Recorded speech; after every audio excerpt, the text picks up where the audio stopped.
Hello everyone, welcome to my channel, Diane's Sewing Room. Thought I'd have a little catch up with you today about things I've been doing and things I plan to make in the future.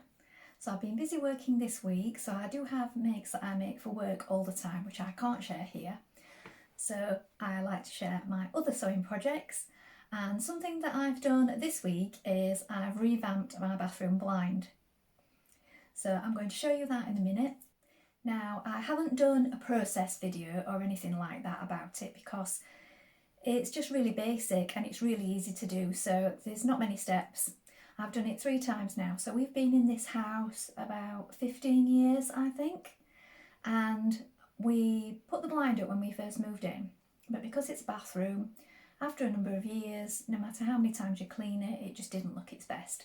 So what I did was I recovered, or I took off the old fabric and I made a new piece with fabric, put the bar along the bottom back in and fastened it back to the tube, and then had that in for a number of years. And then when I redecorated my bathroom, I changed it again to one, this time out of a sort of oilcloth fabric which is wipeable, and that one has lasted really well. And I've just redecorated this week in my bathroom and found that we're now at the point where that one has also got a couple of marks on it that won't come off. So what I did, I went to Dunelm. So if you live in the UK, I don't know if they have this store elsewhere, but in the UK we have a store called Dunelm and it's also online.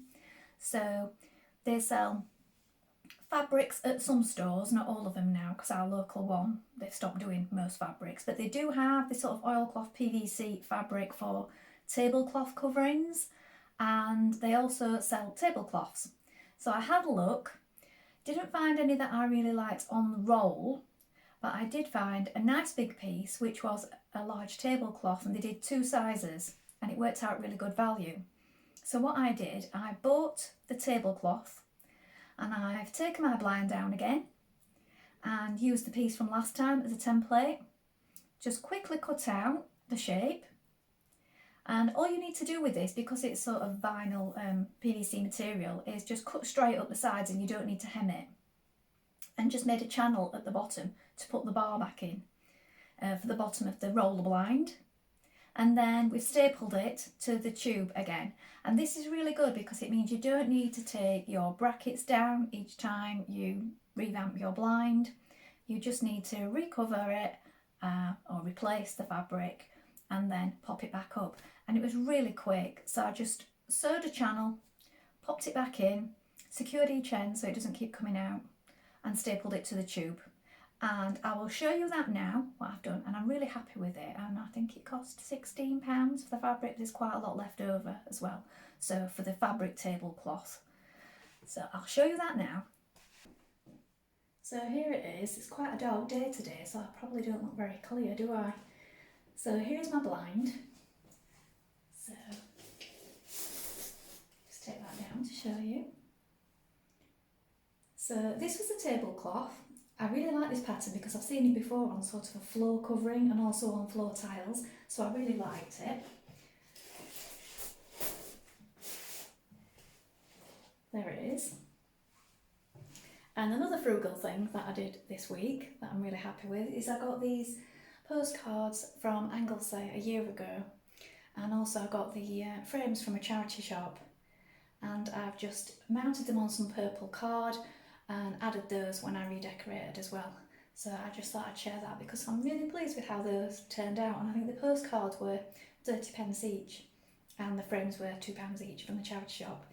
So that's been a really sort of nice way to brighten up the bathroom, and it's not cost me a lot this week. I bought sort of a really large trade sort of pot of paint a while ago in white, because I've got quite a lot of white areas and I've only used a small amount to give it 2 coats.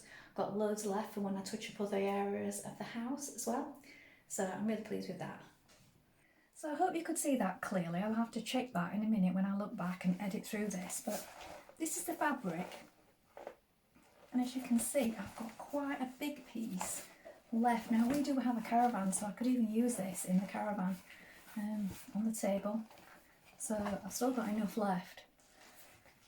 for a table covering for my caravan, so that won't get wasted, so that will definitely be used. And it is quite thick as well, and I found that these ones, the tablecloth ones, like a flocky effect on the back. These ones were quite thick compared to the ones that were on the roll. So the PVC table coverings on the roll that you buy weren't as thick as the ones that were already on the shelf to buy as tablecloths. So if you want something more durable, that's something to look out for. So I hope that's given you an idea of something you might want to do with your blind. If you're thinking of buying a new one, you don't want to go through the whole hassle of taking the whole thing down, because often you can't get them to fit exactly. You have to buy one that's a little bit bigger and cut it down. Well, that's what we find with our windows anyway. So it's much easier and cheaper to do it this way. So that's the first thing I wanted to share with you today. And the next thing is, have any of you started your gift making yet? And if so, I'd like to hear about it in the comments, what you've been up to and what you're planning on making. So I'd already planned to make something for my husband, and I shared this magazine quite recently when I was looking at the ideas for my coat and getting some inspiration.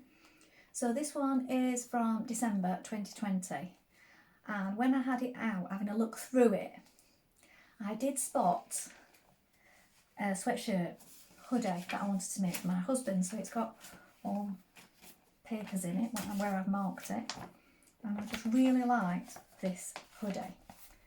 And I like the colours that it's in here, but I wasn't sure if my husband would go for that, whether that would be something he'd like to wear. And there's another image of it there, look. And I thought I would like to make that for him for a gift. I did want to do it as a surprise, but then looking at the colours, I thought I don't want to spend the money and the time on it and then him hate the colours. So I've let him choose. So he does know about it, and he's chosen the colours that he wants, and they've arrived now, so I'm going to share those with you. So I think it's really nice. I like the sleeve and the shape of it. It looks like it's got a really good sizing to it. It's not too slouchy, it looks quite a good shape, quite well fitted. So, and there's also the pattern for the children's one in this magazine as well, if you wanted to make a smaller version. So that's what I'm going to be doing. And this is the fabric that my husband has chosen. Now, it's really good quality sweatshirting, almost 100% cotton. I think it's about 96%, something like that. So I know it's going to be better quality than one that I could buy from the shop. So it will have cost me more than just buying a hoodie. That's not always the point, is it? And my husband does keep his things and look after them, so I know if he loves it, it will be well worn. So what we've decided to go for is this, which may look grey on camera, but it's actually a denim blue. So it's fluffy on the back, look. Fair amount of stretch to it. So that's our main colour. And then the sleeves are going to be in this sort of mint green.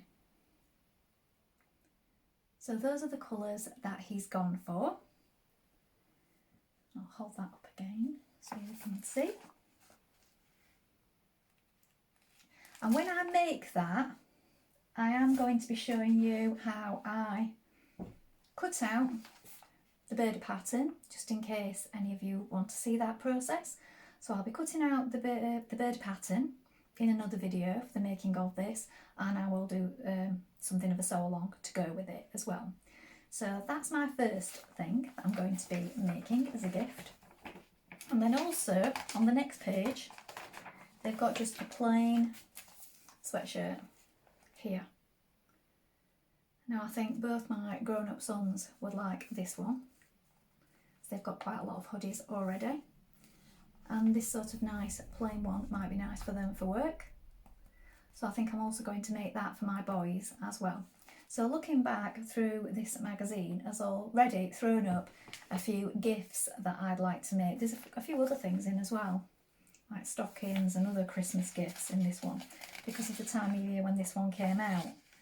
So sometimes it's good to look through your old magazines and you can find new projects without having to go out and buy a new magazine.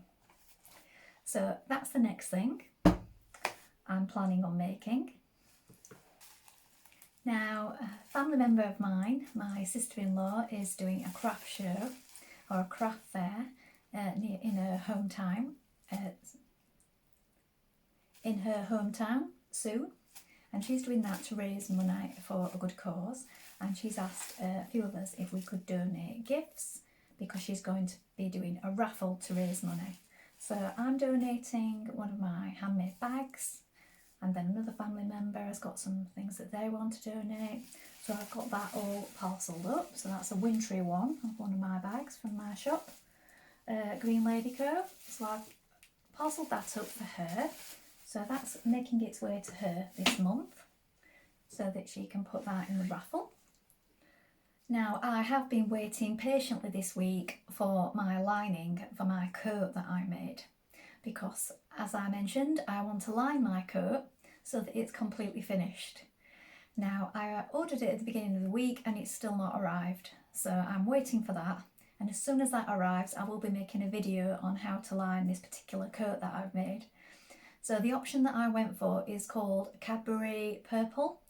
So it's a nice bright purple to go with my finished coat, which is just hanging there on the mannequin.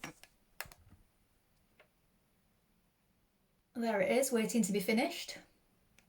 So I will be getting on with lining that just as soon as that arrives.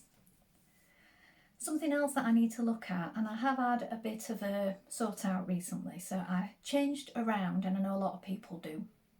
A lot of my summer clothes, packed them into a box and tried to make more room in my wardrobe for things that I'll actually wear in this current season.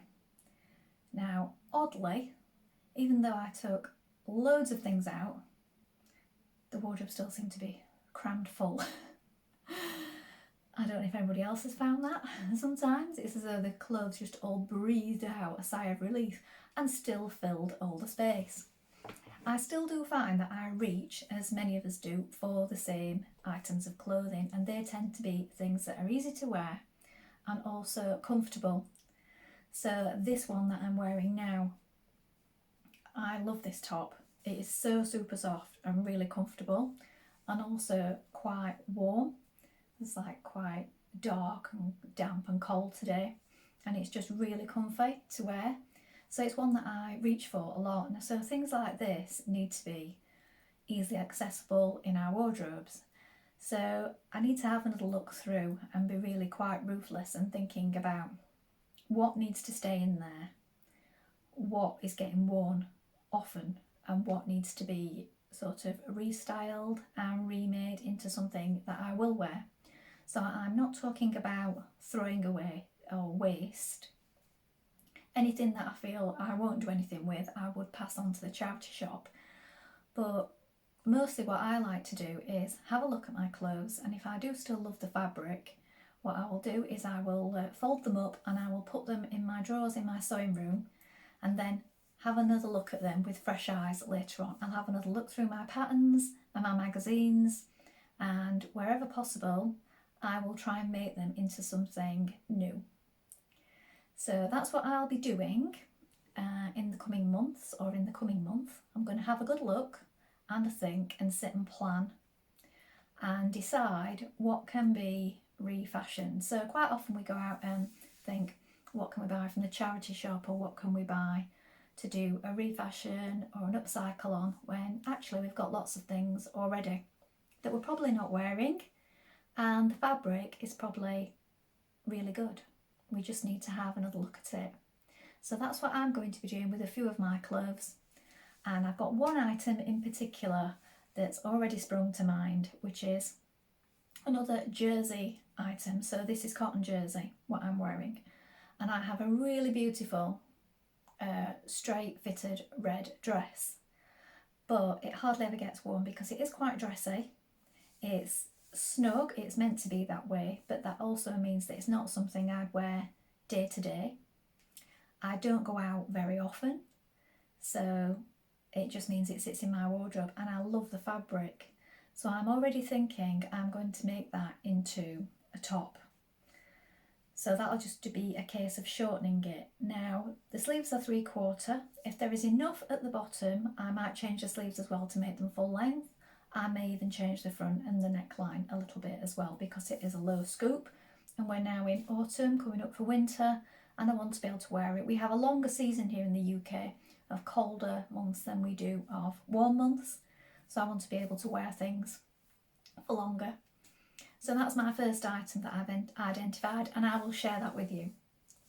So if you're thinking of doing the same thing, please let me know, and also let me know if this is something that you'd like to see more of. So I have a few things waiting in my drawers in my sewing room here, which are also going to be altered. So remember, always take out your zips, your buttons, anything that you're going to use in future if you're just throwing the item away, but always do try and recycle it or pass it on to someone else first. So that's pretty much it for today. So as soon as the fabric comes for my coat, I will be sharing that with you. I'll be doing a coat lining video. And of course, in the next couple of weeks, I will share the making of my husband's hoodie. So that's all for today. I hope that's been useful. I hope you've enjoyed my little chat or ramble. Please like and subscribe if you enjoyed this, and I hope to be back soon. Thank you for watching. Bye for now.